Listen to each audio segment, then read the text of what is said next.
So we're pretty far into fall at this point, but we still have another month or so to go until we officially hit the winter season, and I realized I hadn't done a video like this just yet this year.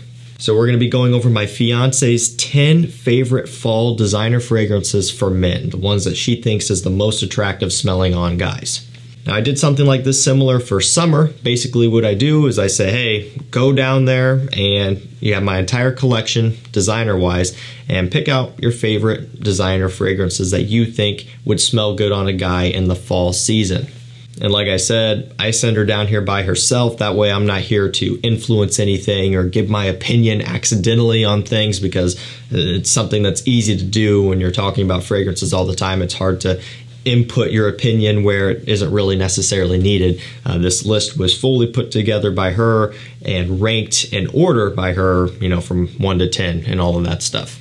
So a couple quick things to get out of the way here. One being that fall fragrances isn't really her strong suit, or her favorite, I guess I should say. She's more into the freshies. She has been coming around to sweeter, warmer, spicier scents, but it's not her favorite. You know, she really likes the freshies, the aquatics, and that sort of thing, and that's why the summer videos are always super fun for her to do and are a lot easier. So what I'm saying is, for someone that is maybe in your life, you know, maybe you have a wife or a girlfriend or a fiance or a partner that doesn't really like sweet fragrances that much, maybe they don't gravitate towards cooler weather scents as much, this list might resonate with that person a lot because they're kind of coming from the same area here. The other thing is I will provide links to these down below to discounters, so you can pick some of these up if you're interested at the best prices possible. I'm posting deals on my community tab all day, every single day, and I'm also starting to send those deals to your email if you want to sign up for that using the link down below. That way you don't miss out. Let's start off with number 10, Spice Bomb Night Vision, and this is the Eau de Parfum. So this one has a bunch of interesting notes like chestnut and nutty notes. Literally, there's cardamom, there's black pepper, there's lavender, there's some vanilla. There is a ton of notes in this scent. And, you know, it isn't really my favorite of the brand, of the line, but if I had to choose between Night Vision, EDT, and the Eau de Parfum, I would definitely pick this one. You know, it really veers heavily away from the original Spice Bomb DNA, and I think that's why she chose this one. She likes extreme okay, but I do think that it can be a little bit too much, a little bit too extreme, if you will, sometimes. The sweetness, the tobacco, the vanilla. It's a strong, very spicy, warm fragrance. This one kind of brings it back, makes it a little bit more mass-pleasing and a little bit more generalized, I would say. And so I think that honestly, for her taste, this was a nice pick for fall here at number 10. At number 9, this one shocked me in a really good way, Armani Code Parfum. So I don't know if this is because it's a new bottle, it's a new face basically, and maybe it was sticking out on the shelf because, you know, this code does not look like any of the other codes that is sitting there, so it does stand out automatically. It's a super sleek looking bottle, so I don't know if maybe she gravitated towards this one first because of just it looking different or what it was, but ultimately she ended up picking this one up and really liking it enough to make it at number 9. So this basically takes that original code DNA, the EDT, and even some of the EDP with that vanilla, lavender, kind of anise smell, but they're adding iris, and the iris in this one really sets it off. It really makes it amazing. It's not too overbearing. It all of a sudden doesn't smell like Dior Homme Intense or Valentino Homme Intense or anything like that. It's going to be a more dusty iris, like a sweet iris, but the fragrance DNA, the code DNA, that dusty kind of powdery smell balances it out to where it kind of finds a middle ground. I wouldn't necessarily say this is a straight up wintertime scent. You know, maybe I would go Profumo or Code Absolute. So fall and spring, I think, is probably a good middle ground for this one. So this is here at number 9. At number 8, Gentleman Eau de Parfum Boisee. This one also makes sense to me because the Eau de Parfum, heavy on the vanilla, heavy on the iris, the black pepper, the sweetness, right? A little bit more forward. Eau de Parfum Boisee dials back some of that sweetness and introduces a little bit more of a prominent sandalwood accord, which kind of, again, makes it a little bit easier on the nose for someone who is maybe a little bit more sensitive to overly sweet fragrances. And I would also argue that just head to head, this smells a little bit more masculine than Gentleman Eau de Parfum because of the woods that's being amped up in here. It just kind of has a little bit more of a masculine traditional smell to it compared to the Eau de Parfum, which is heavy on the sweetness. So from her standpoint, I think this one makes a lot of sense here at number 8. At number 7, we have Tommy Hilfiger Impact Intense. So this one surprised me. I haven't featured this on the channel in forever. And so it was cool that she picked this one up and gives me a chance to talk about it, I guess. This came out a couple years back and it really shocked me. The original Impact is very, very pleasant. They don't really give you too much information as far as notes on that one. The Intense here has a chestnut accord, some sweetness. It reminds me a good amount of Parfums de Marly Layton. So it does surprise me a little bit that this one got featured. Now I will say she does like Layton. Maybe she is growing to like it more as I've been wearing a lot of the clones as well. So she's kind of just being bombarded with that Layton DNA. And so I don't know, maybe the bottle drew her to this one at first because again, you gotta think guys, I have a lot of stuff down here and for someone to come down here and dive right in, you know, it's harder for someone who doesn't do this at a level like myself and a lot of you guys do. And so bottle is really going to kind of dictate a lot of this stuff here to get you drawn in. That's why a bottle of presentation can be so important, especially in the retail space where people are coming in and picking up stuff off the shelves. So maybe that's what started it. And when she smelled this one, maybe she just really liked it. It's got like a gourmand sweetness, but it's also not too overboard on the sweetness either, like some other typical fall wintertime scents. So I think this is a really solid option. I think it's a great scent for fall here at number 7. At number 6, we have Ferragamo by Ferragamo. Just the original one here, not the leather version or anything like that, just the OG. Now this one has violet leaf. There's some oak moss in here. What else do we got? I wrote it down. Violet leaf, oak moss. We've got some sage and some leather. It's been a while since I've smelled this one also, or even talked about it for that matter, and I forgot how good the atomizer was. Pressurized, gorgeous atomizer. Did you see that? We'll do that one more time. That's impressive. I haven't sprayed these in forever. I forgot about these kind of. Things got shuffled around again when I had to move stuff out of here when our basement flooded. Everything was settled in, looking great, and had to move everything. So everything's been shuffled around. But yeah, Ferragamo. This one does lean much more fresh compared to the others in this video.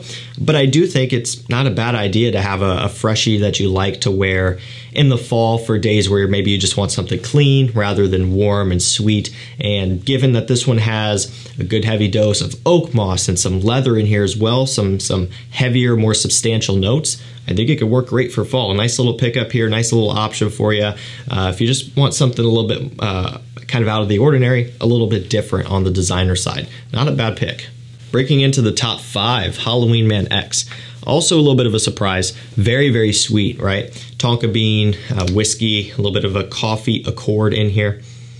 And even though it is very sweet, it still is very approachable. You know, it's not cloyingly sweet. That's a hard one to get out. It's not completely obnoxiously sweet. You know, if you think of something like, I don't know, Yop Homme, which is kind of an extreme example, but that one's almost kind of syrupy and cough medicinally smelling, right? And that can really put people off, especially people who don't really like sweet fragrances to begin with. So when you have a scent that still does go in that direction, but they're incorporating some notes like tonka bean, which is kind of a variety that's giving it more of a powdery, dusty smell to kind of balance out some of that, you know, piercing sweetness, then you end up with something that's a little bit more enjoyable for the masses. I think this is a great one for the price. It's usually about $40 for 100 ml on discounters.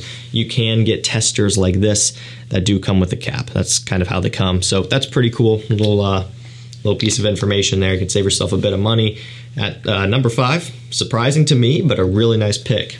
Here at number 4, this one also makes a lot of sense to me, and I'll explain why. Stronger With You Only by Emporio Armani. So this is the newest one, I believe. Either this or Stronger With You Oud. I can't remember which one was the last release, but definitely on the newer end of things here. And it's already hit discounter, so that's cool. You can get it for $80, $85, 100 mil, something like that. So what this one is basically going to take the place of Stronger With You Freeze, which they are discontinuing, which is unfortunate. I really like that one a lot. Now this one does have some of that chestnut note. There's vanilla, but what this also does is it bridges the gap between Freeze and, say, the original. So it's kind of right there in the middle in terms of having a nice, decent amount of freshness to it, but then also having some of that warm sweetness that we know and love from the DNA. Now, she's never been a big fan of Stronger With You Intensely, Absolutely, or even the original for that matter, which is always a little bit upsetting to me because I love those, especially Absolutely. But this is one that kind of is in the middle, and I think it's going to ultimately be a nice option for people who don't want something overly sweet. You kind of want it dialed back because Absolutely, Intensely, they can be a little bit much, right? Very, very sweet, loud fragrances. This one's kind of right there in the middle, and I think it's a really nice flanker and a really nice pick for fall. Okay, top three. This is where it gets pretty interesting, but again, all pretty predictable for me, and maybe for some of you guys who've been watching for a really long time. La Nuit de l'Homme, Eau Electrique. I almost said Blue Electrique. I was thinking of Beautiful Blue Electrique, but you can't get it anymore. That's not this. No one get mad and upset. This isn't it. It's Eau Electrique. Now this one here has geranium, apple, vanilla to a heavy extent lavender. So this is, the way I like to describe it anyway, Eros, but grown up, smoother, and believe it or not, less sweet. So again, vanilla quite a bit, but it's balanced out with the aromatics, the lavender, and ultimately just kind of that La Nuit de l'Homme DNA minus the cardamom, and then you're throwing in, you know, the apple, the vanilla sweetness, that sort of thing. The geranium kind of giving it a green mintiness to some extent, a little bit of a fresh kind of kick in the opening. So I could kind of see this one going either as a spring scent or a fall scent, kind of right there in the middle. It's too sweet to be summer, and it could work in winter. I wouldn't say it's not sweet enough necessarily, but personally I think there are better options for winter. So that just kind of leaves spring and fall, which is kind of the awkward in-between times of the year where the weather could be all over the place for a lot of us anyway. So yeah, number three, I think this is a really nice option. I've actually grown to really like this one a lot. I think it's very pleasant, very easy to wear, just very, very pleasing to the nose. It's just very smooth, very rich, and a really nice one here that I do believe is technically discontinued, but you can still get it on discounters, no problem there. But maybe pick one up if you're interested. Number two, we have Chanel Allure Homme Sport Eau Extreme. So no surprise to me here because the original Allure Homme Sport, Allure Homme Sport by Chanel, is one of her favorites. I mean, that's a fragrance where I can come down here and spray it on, and for that matter, even Versace Pour Homme or Missoni Wave, either of those three will get the job done, but the Chanel is the one she started liking first, and it probably is the one she prefers because of the balance of the freshness and the creaminess of it. But that's one I can spray on and not even walk directly to her, but kind of just get in a smelling vicinity of that one, and she's like, oh, you're wearing Chanel, you know, Allure Homme Sport. I'm like, yes, I am. I mean, she can pick that one up crazy good. Same with a few other fragrances, and again, usually it's the fresh ones that she really does that with, but she also likes Allure Homme Sport Extreme for times when I tell her I'm not wearing Allure Homme Sport anymore. It's fall and winter time now. And so, you know, at that point I want to start wearing some heavier stuff. And while this isn't too crazy on the depth category or anything like that, it does have a little bit more sweetness to it, which I really like. And she's a big fan of this one as well, especially because it maintains some of that sporty, fresh DNA. And at number one, a fantastic, fantastic scent. One of my all-time favorite designers. And so you best believe when this is something that I can wear often because she really likes it, I'm going to wear it often, and that kind of is reflected in how my bottle looks. It's Dolce & Gabbana, the one Eau de Parfum. So yeah, look at that. That's kind of sad, isn't it? No, don't worry. I've got plenty of bottles, multiple backups of this one, and I do believe this is my original bottle as well. So I mean, I've gotten definitely got my money's worth out of this 10 times over. $50 for this on discounters, $55. Now I know a lot of people are going to say, oh, the performance is horrible and this and that. And first of all, you know, she doesn't really subscribe to that thought in her head when she's putting this video together. She's solely going off of scent and just how attractive these would smell on a guy. The other thing is, this is kind of my go-to evening at home / going to bed scent / even date nights for that matter. So that's a time where I personally don't need and really want good performance, and that's kind of when I wear it. I've worn it a lot in times like that, just hanging out at home in the evening after a long day or whatever. It's so comforting, it's so inviting, it's so sexy that it works for that. I don't really view this as like a signature scent. It could be because it's so incredibly versatile. The performance does hinder that. So maybe instead of looking at it as a scent that you spray on at 7 in the morning and then you still expect it to be on at 6 p.m. when you get home from work and going to the gym and going grocery shopping, that's very unrealistic for a lot of scents. Look at it as a nice evening scent, a nice nightcap type of scent. Just finish off the evening with something very warming and sexy. That's what this one is. And for fall and even winter for that matter, this stuff is second to none. One of the best, most addicting, intoxicating smelling fragrances you can buy. It's all about the tobacco and the amber here. It just smells gorgeous. All right, you guys, that's gonna do it for me. Top 10 sexiest fall designer fragrances chosen by my fiance. This one was fun because it was easy for me. I didn't have to plan this. I just kind of went into it and recorded it. And I think these are all great options for you. And hopefully you can find some use out of these. Links will be down below. That's going to do it for me. Thank you so much for watching. Stay safe, stay healthy. We'll see you tomorrow with another one. Take care.